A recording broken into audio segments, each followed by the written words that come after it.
Hey, movie lovers, welcome to Does It Hold Up? Box Office Edition, the show that I do every single Tuesday to fill you in on what were the top 10 movies over this past weekend at the domestic box office, plus a few other charts, checking in with some movies, and just, having a good time talking about movies. I don't know how many people are still watching at this point, but thank you for sticking around. Let's go ahead and get into the top 10 movies from this past weekend, starting, as always, with number 1.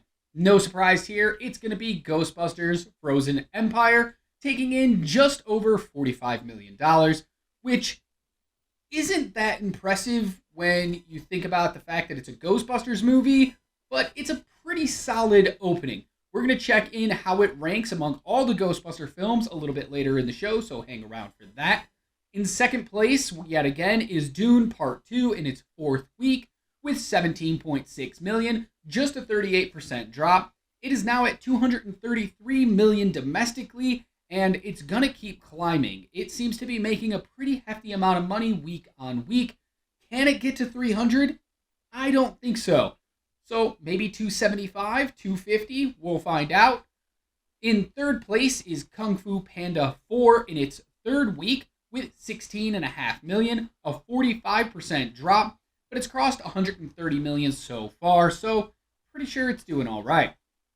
New to the list this week, in fourth place, is Immaculate, starring Sydney Sweeney. Pretty sure that's the only reason people went and saw this movie, but critics say that it's actually a pretty decent horror movie, so if you're a fan of horror movies, this might be one you want to check out.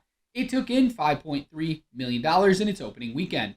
In fifth place is Arthur the King in its second week, with only a 44% drop, taking in $4.2 million.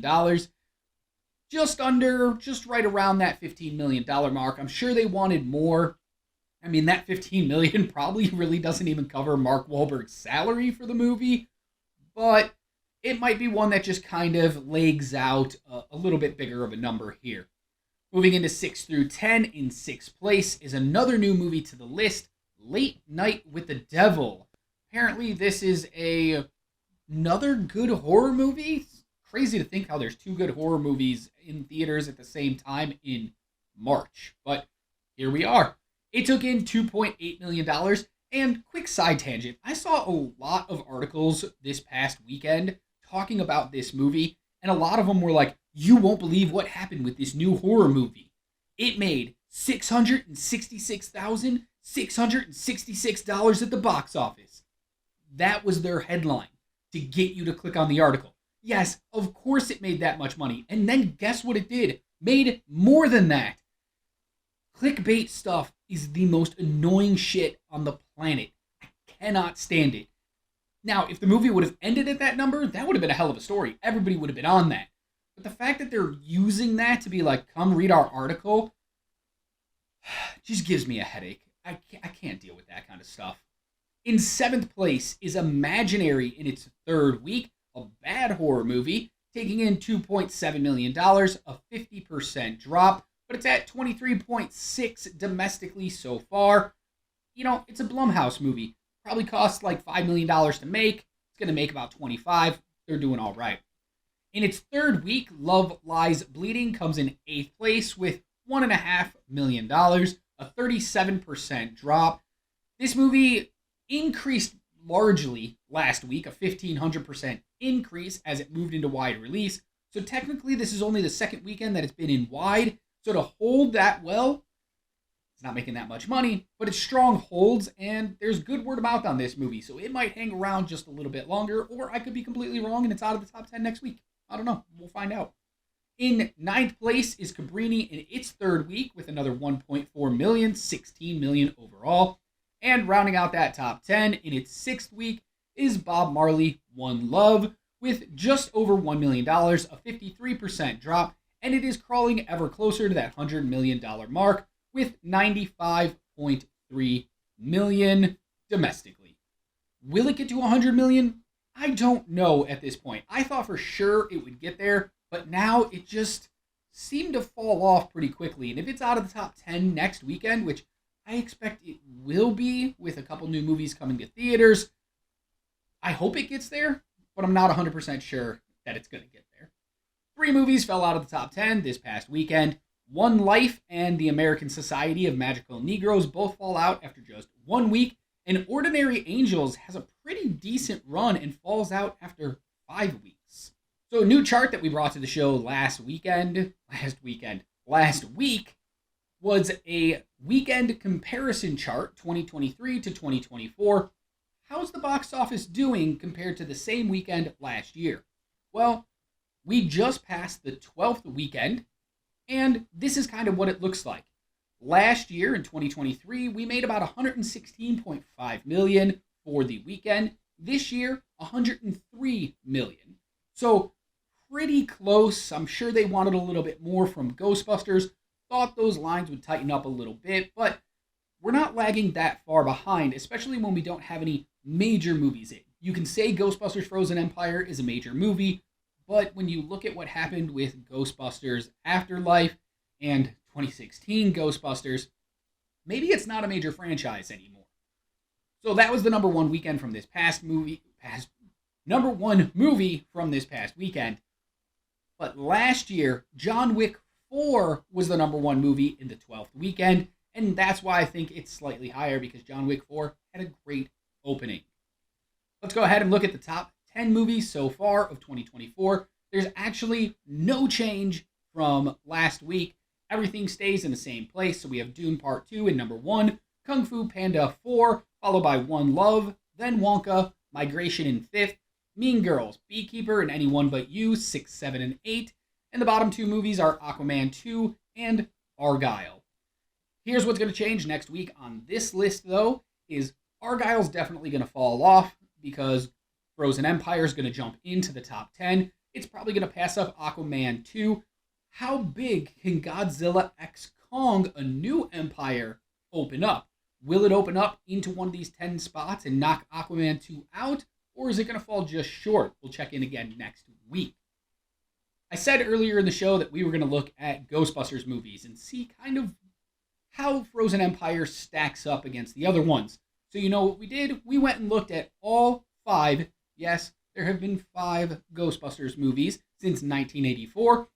Feels like there probably should have been a lot more, but judging by some of these numbers you're about to see, maybe there should actually be less. So how did Frozen Empire stack up when compared to the other movies? Let's take a look. If we look at just openings, unadjusted, you'll see that Ghostbusters 1984 is in that last spot with $13.6 million. Ghostbusters 2 from 89 made $29.4 million. Afterlife from 2021 made $44 million. Frozen Empire sits right here in second place from this past weekend with just over that $45 million. And Ghostbusters 2016, despite all the controversy and all the bullshit that was happening around that movie, actually made the most in an opening weekend for a Ghostbusters movie with just over $46 million. But you know we can't leave it right there. We have to adjust for inflation because that's going to give you the actual picture of how these movies play out. So we go ahead and hit that magical button, adjust these numbers, and you'll see that Ghostbusters 1984 is actually still in last place. It was not a really big hit when it first came out, but it did go on to make a whole bunch of money. Adjusted for inflation, it's somewhere around $800 million because it just kept playing. Word of mouth made this movie grow and grow and grow, but that opening weekend was kind of soft. Ghostbusters Frozen Empire drops all the way down into 4th place here, and with that just over $45 million. Afterlife stays in 3rd place, but adjusted, it's $46.6 million. Ghostbusters 2016 drops down to 2nd place with an adjusted number of $57.3 million.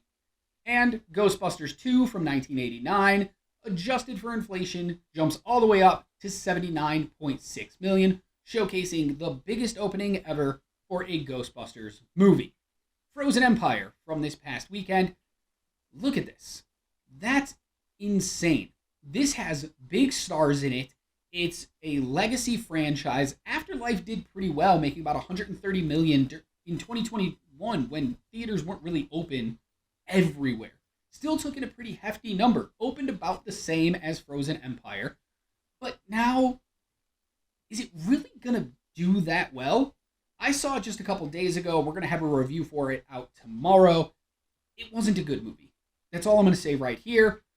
But it's not competing really well with the movies that came before it. It's one of the weakest openings for a Ghostbusters movie, and I feel like it's going to actually have one of the weakest box offices overall for a Ghostbusters movie as well. So stick around week to week as we chart this one to see where it ends up in the overall franchise. And we're going to finish up with another new chart that we introduced last week, and it's the 2024 genre distribution chart. There's always a lot of talk about which studio made which movie and how much did this studio make, and that's all well and good, but we know the studios that are making these movies. You always have like Universal, Legendary, Sony, Disney. It's all the same. But what kind of movies are they making, and what kind of money are those movies bringing in? So if we look at the overall total gross for movies in 2024 so far, we have about little over $1.4 billion so far in 2024.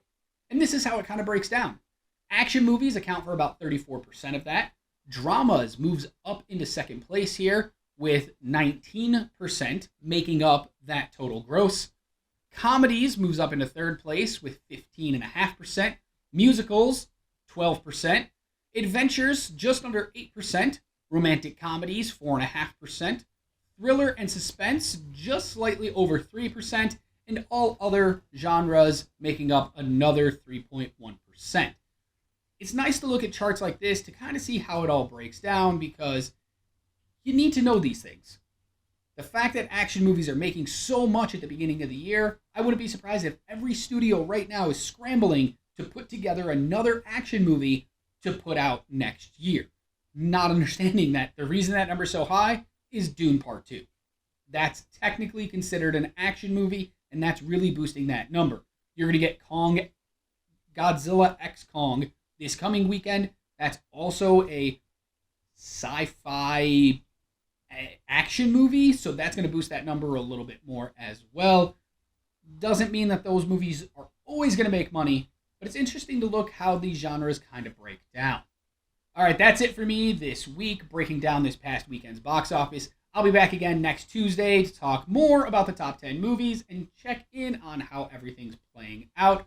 Until then, be good to yourself, be kind to others, and keep watching movies. Oh, and also subscribe. Thank you.